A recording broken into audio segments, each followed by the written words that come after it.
Coach Ian, first time I talked to you on the record. Congratulations for last year. Thank you very much. I think it was well earned, and hopefully we can do it again this year. Yeah, listen, it was such an incredible run. Any moment during that run that you're like, we got this? In terms of the final or during the season? Just regular season. Usually, like, I feel like sometimes there's like an aha moment.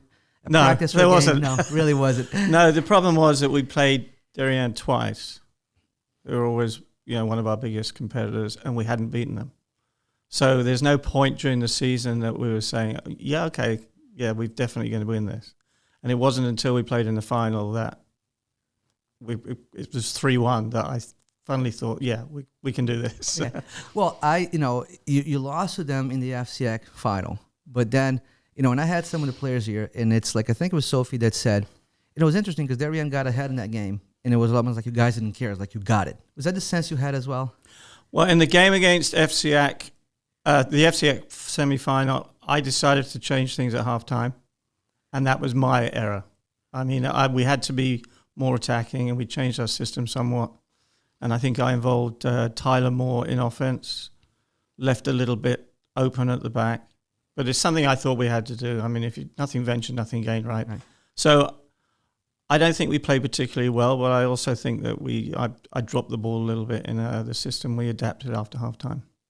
But to that, in the final, I remember specifically after the game asking you, was one of my asks to you was that the minute I think you went up, dial it, boom, right at the back. Right. I mean, because we had to preserve the lead. I mean, I say I always get my clues from watching soccer, English Premier League. And it's not park the bus like Jose Mourinho did, but it's something similar. And I know that our players are perfectly capable of playing in multiple positions. Yeah. And so if I have that opportunity to block it up and make them push forward, then I'll take it. Yeah. Yeah, it was so, that game was so intriguing because everything that happened, right? And I remember I asked you that question, but also, the amount of underclassmen that played a big role for you last year, like Leah, and Mary, and all these players that weren't seniors, but just kind of played big roles. Anything that you see in this underclassmen that just kind of lifted them up to just be such a part of the program? Yeah, it's the biggest problem with having underclassmen play is a physicality. So it's always a learning process at the beginning of the season because we're playing against D1 players. Yep. We're playing against kids that have probably got 30, 40 pounds on some of these kids. So you can make up for that in guile and speed and skill, but I have to be able to see that first. So you protect those guys at the beginning of the season. It's a learning process. And then when you integrate them into the system that works for the kids, it worked. Leah was tremendous. You can tell Leah was, but she had to learn a couple of things at the beginning of the season because she's playing for club with this different system that we play at Staples. So that's a learning experience as well. It's not just the physicality; it's the systems. It's how you see the field and how they buy into what you're trying to teach.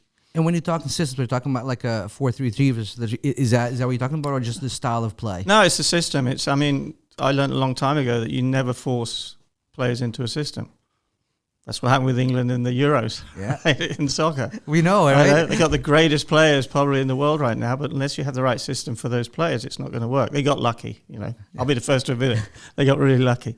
Yeah, well, listen, it's like, I think it's coming home, and I love the chant, but it's got to be something that it's played in their mind. It's never coming home. It's never. I love that. But listen. As far as field hockey goes, I watched a lot of it in the Olympics, and when we first talked about it, I think last year. First of all, I got to give you a lot of credit because I knew nothing about field hockey last year, and I went back and I watched our interview, and I had some questions that were like, "Oh my God, I can't believe!" And you were like such a sport and entertained me through those questions. But the sport is just growing so much, and I think I went to a volleyball tournament and I saw like half of the gym was volleyball and half was all field hockey. Right. Talk about the growth of the sport just in the States per se. Well, the States, we were in the 1984 Olympics because, we were the host nation. We were in the 1996 Olympics because we were the host nation. I think because it's a predominantly female sport, there's a lot of impetus put onto that side with Title IX for financially opportunity for these girls to play. So it's always going to grow from the female side. And we have a great program at the national level. We have good organizing committees. We have, all the way down through club, through high schools. I would take issue with the fact that it's growing. I would say that it's more open to be seen and to be viewed. Understood. The men are having a tough time. They have to be ready for 2028 for LA. They don't have a head coach yet, but they'll get there. And I'd also bring it back to a more local level. We've had the smallest participation of freshmen of Staples I've ever had. Wow. Ever. Darien 2 years ago had 55 freshmen try out. 55. This year they have 24. Last year we had 20 freshmen try out. We got 12.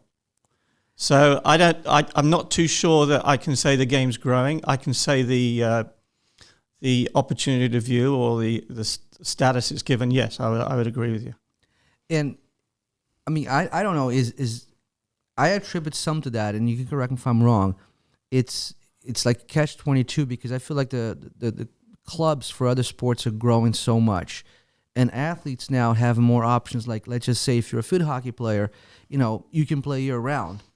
Because it's the same thing. Like I attribute it to volleyball. Like it's in the spring, in the fall, instead of the boys are playing other sports, they're playing club volleyball, right? And they play volleyball, where they could be trying other things. And like I said, catch-22 because I think it's a good thing in one set and a bad thing. Is that what you think happens to some of these sports and there's low numbers?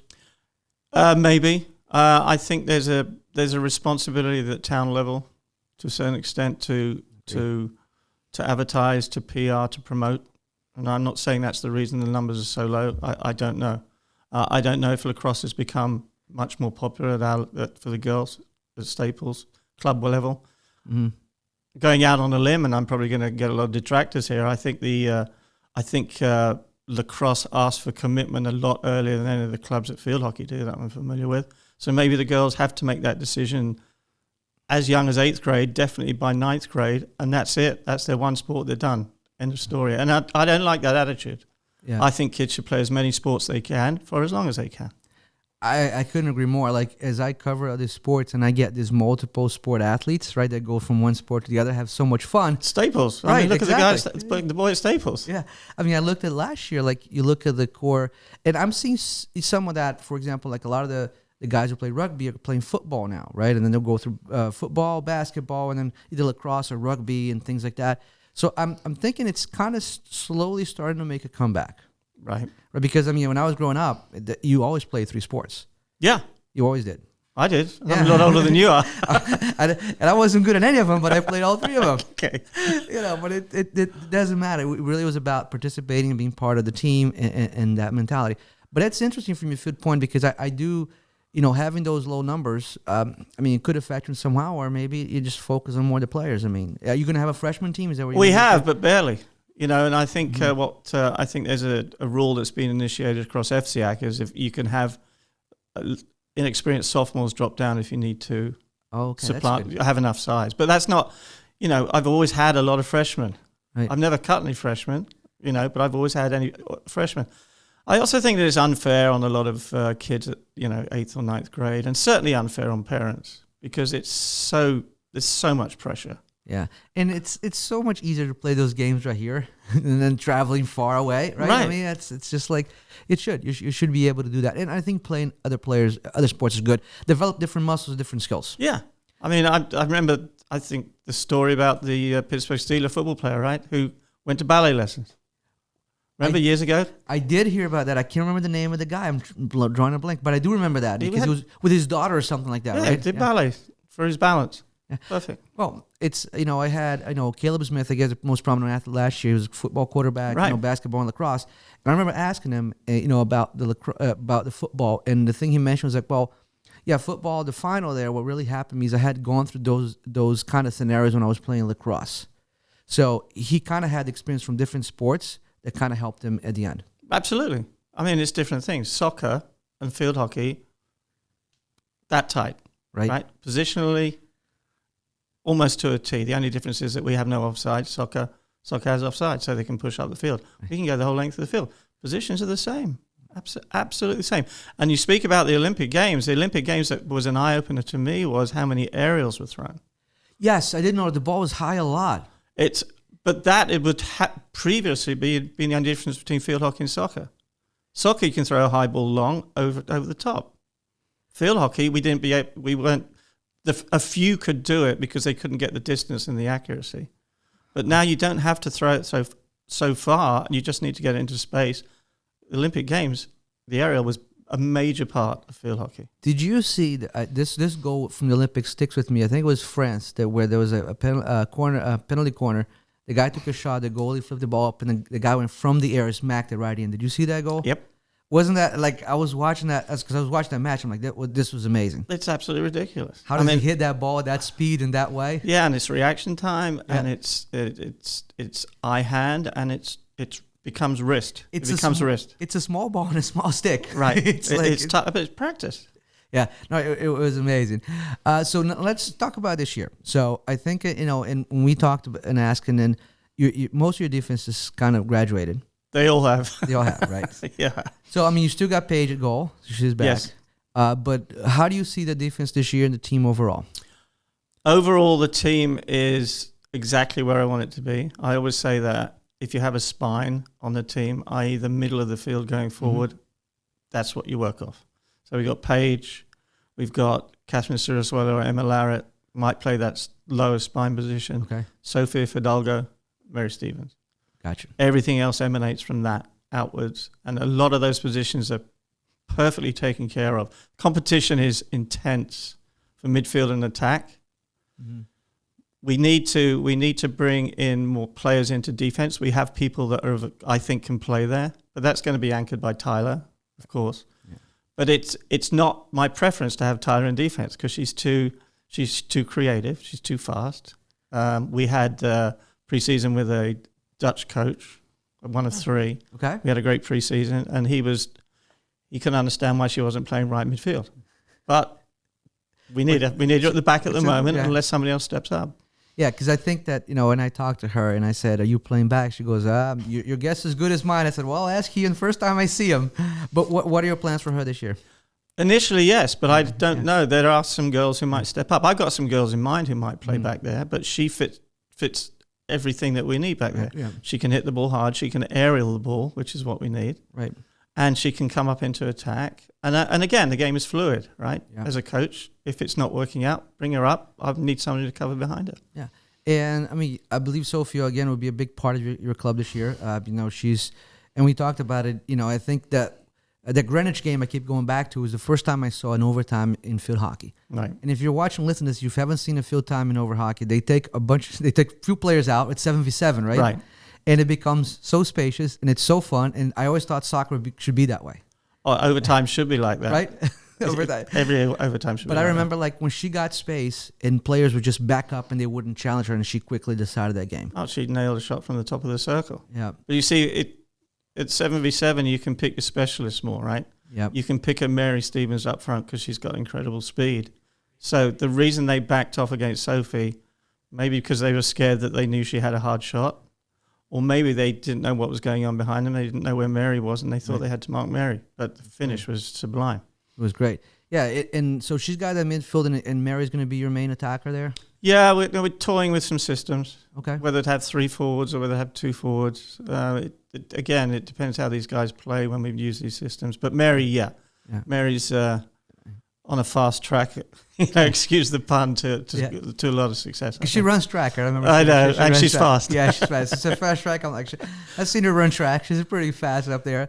Yeah, but I mean, and this year you figured Ariane's going to be there too. Greenwich might give you a run for your money. Any other teams you think it's going to be a big competition? I think the sleeper is Ludlow, Fairfield Ludlow. I think they've got a solid base of players. I think you might find they played a preseason game against Wilton, and Wilton might be going through some sort of issues, obviously because of the field and the rain.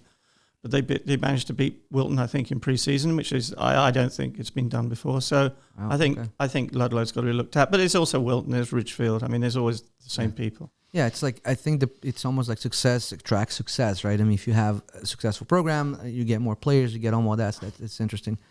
But anything short of a championship to you this year? Anything, would that be a disappointment? Yeah.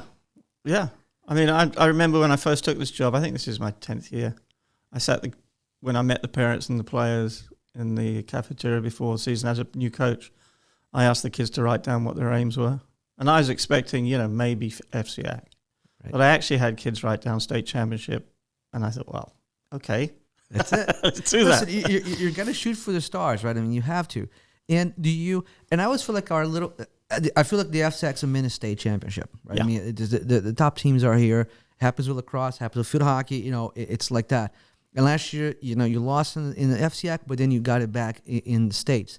The FCAC, do you put any more weight into it than the states? Either or, does either tournaments value any more to you? Anything? It's exactly the same. I mean, I think the states obviously is the NCAA right. as opposed to the conference. Excuse me. I think because we know we're playing the best high school teams in the state in FCAC, there's a lot of added pressure.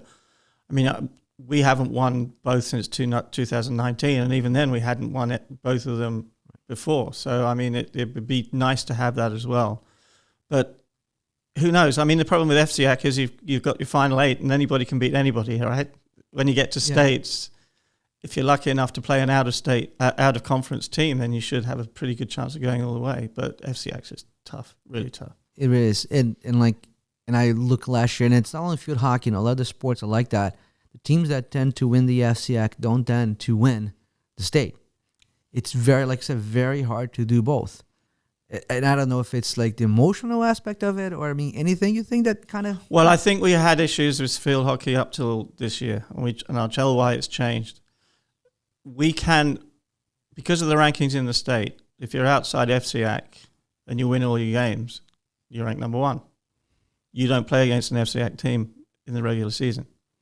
So what we've tried to do is initiate a strength of schedule algorithm, which we've had for the first time, because what happens in that situation is you can have a Darien playing against a New Canaan or a Staples playing against Greenwich in the first round of states. Yeah. Because the rankings are skewed. And I'm hopeful, but we'll see from the algorithm it's going to be put into states this year, whether there's a more even balance to the ranking. It has to be, because, like, you know, in every sport's like that. I have no, you know, same thing with soccer, or, you know, boys and girls. I mean, you look the state like the state semifinal, which was, you know, 2 FCAC teams, basically was like a 4-3 game, and the final was a 6-0 game. Exactly. You know, so it's like that. So it's like, you know, the FCAC team that beat the other FCAC team went over and then destroyed the other team that comes up. Right, and we can always play. We're allowed to play 2 out-of-conference games every season, right? Of the 16 games, 14 are FCAC. 2 you can play wherever you want. So we could invite to play, those other teams in the state to come and play against us, but you know what the issue with that is, right? Travel, and there's a likelihood that they're not going to have a great result against us. So it's no fault of their own. I mean, it's the system that's been given to them, right? Yeah. That they'd rather avoid us because they want to maintain a ranking in the state. That's a good point. As they had before. Host the games in the playoffs. You don't have to travel. I mean, it's like, especially when it's the cold weather. I mean, right? I mean, you might go, like, think about, you know, Jenny Park is a cold field. I mean, you know, we've been there. It's not, you know, when it gets to October, you know, early November, it's cold there. Yeah, and you can't find a yellow ball if you play with the yellow ball because of the leaves. But, I mean, it's not that bad.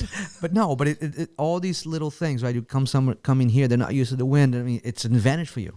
Yeah, and also we always like playing towards the crowd in the second half. Yes. But hopefully the other teams don't hear that. Because if it's the coin toss at the beginning of the game, we'd rather attack towards the crowd in the second half. Yeah, it's a good point. Every little thing makes it different, right? I mean, it's just your field. It's like that. But yeah, listen, your team's looking good, right? I mean, I think it's going to be a really good season. And we talked about the numbers, right, and all that. But how do you see overall the program coming into this year in the next few years? I think we're going to be fine. I think we're extremely blessed in having 3 D1 athletes as captains.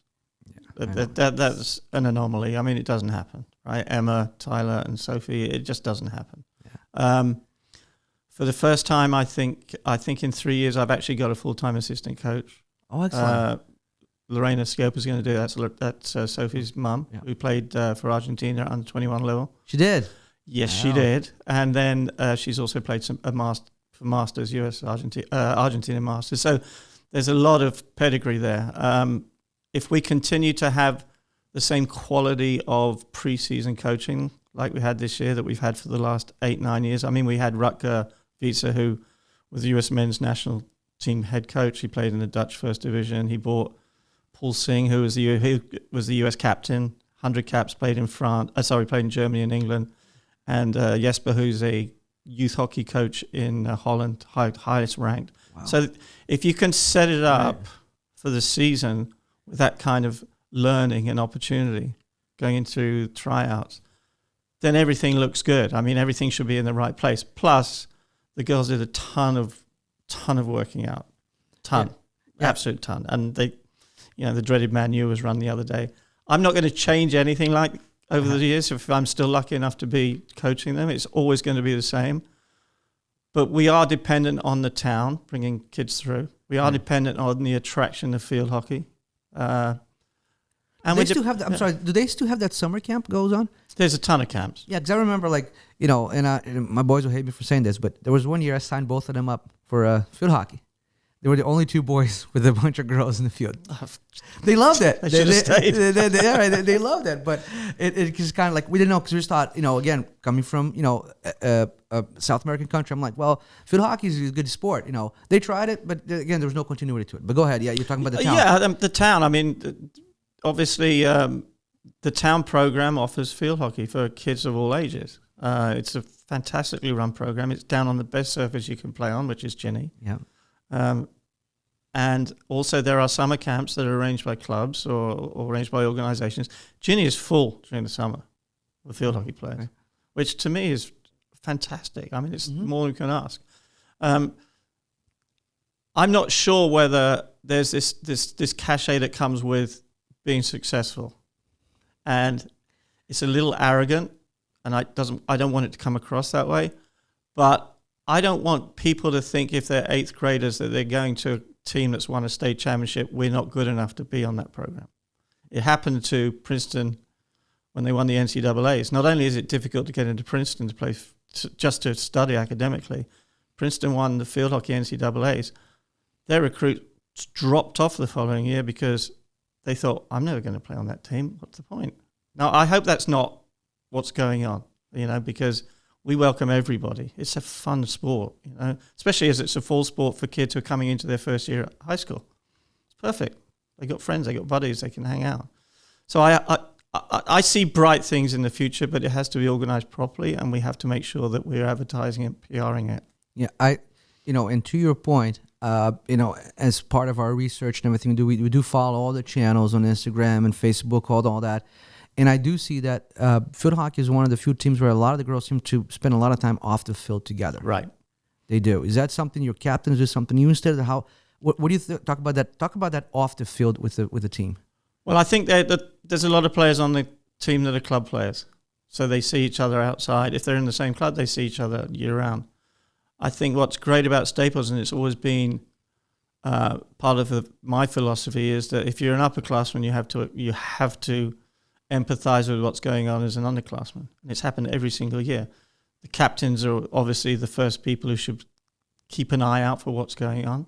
But I think every girl on Staples that I've got, great bunch of kids, will always look out for a struggle or something that's going on. I think Emma Larrett mentioned it to you, or Tyler, when you had your conversation before, about them making sure that everybody feels part of it. And as long as we can maintain that, I think we'll be successful, because the heart of the team and the success comes out of its character, right? Mm-hmm.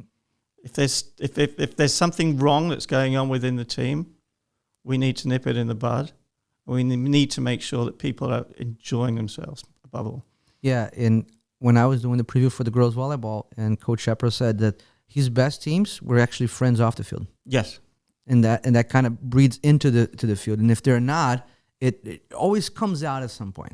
Well, there's cliques. I mean, I've got 7 daughters. I think I told you last time. You have 7 daughters. I do vaguely remember that. So it's 8 women and you. Yes. Yeah, but the dog's a boy. The dog's a boy. That's how you got. So you're almost like, I don't know, Coach McFarland baseball, same way. He's got daughters and a boy dog. Right. So it's like his buddy is a boy dog. Same thing. Yeah. Same thing. But I mean, I've been through, I think of those 7 daughters, 4 went to play in college, and 1 is still playing in college, field hockey. They all were lucky enough to play varsity sports. So I've seen it. I've seen what goes on. So you can come at me, with girl problems, and I'd rather defer those to the captains and the assistant coaches. I'd rather do that, because I'm a guy. Right. But I can also see through experience what these girls go through in their teenage years at home. Yeah, and it's having that supporting cast is wonders. Like, people don't realize. Just, you have a little tribe. You're not out there alone. So it makes a huge difference. Right, exactly. Yeah, well, I mean, it's awesome. So, I can't wait. I know the fourth, right? Or third? Fourth or third? Third. On the third, we're playing against Ridgefield. Yeah, that's right. The third is away, right? No, I think we're home, actually. Yeah. That's it. Yeah, I think you're home at 4 o'clock or something like that. Yeah, I mean, I think so. I can't wait for it. I think it's going to be great. The season's going to be awesome. Can't wait for it. Before I let you go, I do want to do a little more quick hits. A little thing. A little quiz. We'll be a little different this time around, but I think people will like it. I always think it's great because I get so much feedback from this because people, it's you run a big program, and that's the same thing with the interviews, right? It's one thing that we got so much feedback is that after, you didn't lose a lot, but you won a lot, but still after something like that happens, when you come on and you kind of, show your emotion or whatever it is, it kind of calms everything down. Right. And it's good for the parents and everybody around the program to hear that. Is that how you feel too? Now, first of all, thank you for all the time you've given us. It's been amazing. So no, absolutely, anytime, absolutely. I know I didn't come to the venue when you wanted me to, but that's because we had a lot going on. It was terrific. I do think that's that's one thing we got that when you guys take the time, and I know it's not easy sometimes. If it's after, like I said, you want a lot, but sometimes you get the loss and you don't want to, but. When you guys take the time to do that as parents, and I know they appreciate it a lot. So thank you for doing that. Oh, absolutely. Yeah, absolutely. So let's get into this. Let's get people to know a little bit more. Mr. Tapsall, favorite smell? Baby breath. Your all-time favorite vacation spot? Oh, this is such a name drop. Bora Bora. Oh, Bora Bora. There you go. Do you have a favorite Westport restaurant? Yeah, a Little Barn. I mean, that's where I go all the time. I did. So, what's your go-to dish at the Little Barn? Pot pie. Pot pie. I do like their pot pie. And the tacos, fish tacos. Tacos are good. From Little Barn, one of my favorites is the Reuben and Rachel, the pastrami's they do there. Never had it. Hate that. Hey, you don't like that? Ugh, disgusting. All right. Well, agree to disagree. Yeah. One guilty pleasure song in your playlist. Oh, on my playlist. Let's think. I don't want anybody to know this, right? No, nobody's going to watch this. There's a song by the Archies called Sugar Sugar. Sugar Sugar. It's the worst song ever, but I'm putting it on there because it's so bad. Listen, I had Barry Beatty from Girls Soccer, right? And he's from Ireland. Yeah. And he's a single guy, and his favorite music was Adele. Oh, Jesus, phenomenal. I know, right? But I mean, he goes like for a single guy to be listening to Adele, it's like but yeah, that helps him relax because he's a really wound-up character. Yeah, right? This is really good. Exactly. What is the last series you binge watched? Well, I'm in the middle of it. What is it? Game of Thrones because I never caught up. Oh, you never did. So you're going through right now. 2 a night. 2 a night. 2 a night from season 1. I'm on season 8. As of last night, because my girls talk about it all the time, and House of the Dragon. I can't watch House of the Dragon if I can't watch Game of Thrones, right? You got to go through that to go through that. No, I agree. Listen. It was a phenomenal series. So I won't do any spoilers for you. No spoilers. Don't. So aside from your family, name one thing you can't live without. Laughter. Like that. What do you do in your free time aside from all your field hockey stuff? Interesting. It's mostly taken up with club. Well, it's field hockey stuff. It's a club, so I've got to get away from that. There's not much free time, actually, to tell you the truth. What do you do to kind of, when you, let's say if you got nothing going on a Saturday, which I know is very rare on a Sunday, what is it one thing you like to do to kind of unwind? I think go to the beach. The beach should be. Yeah, I live in Fairfield, but, I can obviously go to. So what's your favorite Fairfield restaurant, I should ask? That's interesting, too. I like Centro, I think, especially if you can sit outside. I like that too. I mean, people don't realize how great a town Fairfield is. It's a college town, first of all. It's a wonderful right? town. And those restaurants there, and there are some pretty good places. I mean, I enjoy Malibu a lot. Right. Right. They have, you talk about tacos, they have amazing tacos over there. And Molto is another good one. Molto's. Bodega. I don't know if you've had Bodega. Yeah. They're very good over there too. St. Clair is another St. Clair, yeah. So, what's funny with St. Clair? I don't know if you remember when during COVID, they used to do this family feast. Did you ever try that? No. They still have it. So the family feast is like, it's very well priced. I won't give the price, but it's very well priced. They give you like a huge container of salad. Right. They give you and then it's like chicken parm, like a huge bowl. And I'm talking containers like to feed like 6-8 people. Then they give you all that stuff, and then they give you also dessert. Oh, you must have felt really good after that. I'm telling you, it's like, and we'd get like always it's salad and an entry. So you used to get the bowl salad and get the mussels. I don't know if you had their mussels before. They're excellent, the simmering mussels. So it's a little spicy, but great. And I remember like I found out during COVID, and then they stopped doing it. And then I called up and complained. I said, "Where's the family feast?" And they bring it back? It's back because now. Of you. I don't know it's because of me, but I remember vividly. I'm like, why did you guys stop with the family feast? I'll remember that. Remember, you got to check out St. Okay. They're really good people over there. I like them a lot. Yeah, they are. And we'll end with this. If you could go back and relive one day in your life, which day would that be? It's one day. It's 4 when my kids were born. I like that. Right. So are they twins? No, from my first marriage, they're all early 30s. They're all out of college. But from my second marriage, I got twins. I do have twins, but they're inherited, right? So they weren't really mine. So I call them my bonus daughters. So the twins are 20. One's at Bates and one's at UConn. And the older one of the 3 is just graduated from College. Wow, it's so funny. I've heard about Connecticut College quite a bit lately because like my younger son going into it, and I hear it's a really nice place. Beautiful place, right? So, but New London around the water, right? Right, and it's close to Mystic. It's just a drive to Mystic. So, I mean, New London it needs some work, but it's getting better. There's some gentrification going on, but Mystic's like 15 minutes north on 95. So it's a great place. Yeah. The research I did on it, I was really, again, it doesn't get a lot of publicity because you got UConn so big. But Connecticut College, I was like, wow, that's a really nice place. Good campus. Beautiful architecture, great campus, good people. It's got a really good liberal arts program. Yes, as well. Exactly. So that's the thing we're looking at. Coach Ian, I can't thank you enough for your time today. I want to wish you the best of luck for this season. I think it's going to be another great one. We'll be out there in the field with you guys, and let's go get them. Well, thanks for all the work you do too, because it's great that. Let me do that. I want to do that. Let me do. So, Coach Ian, again, I want to thank you for being here today.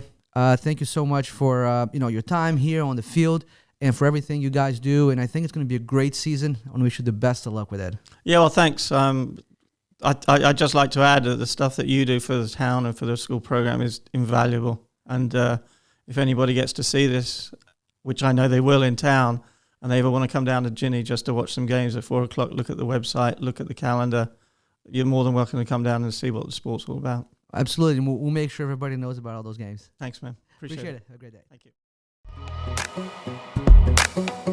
you.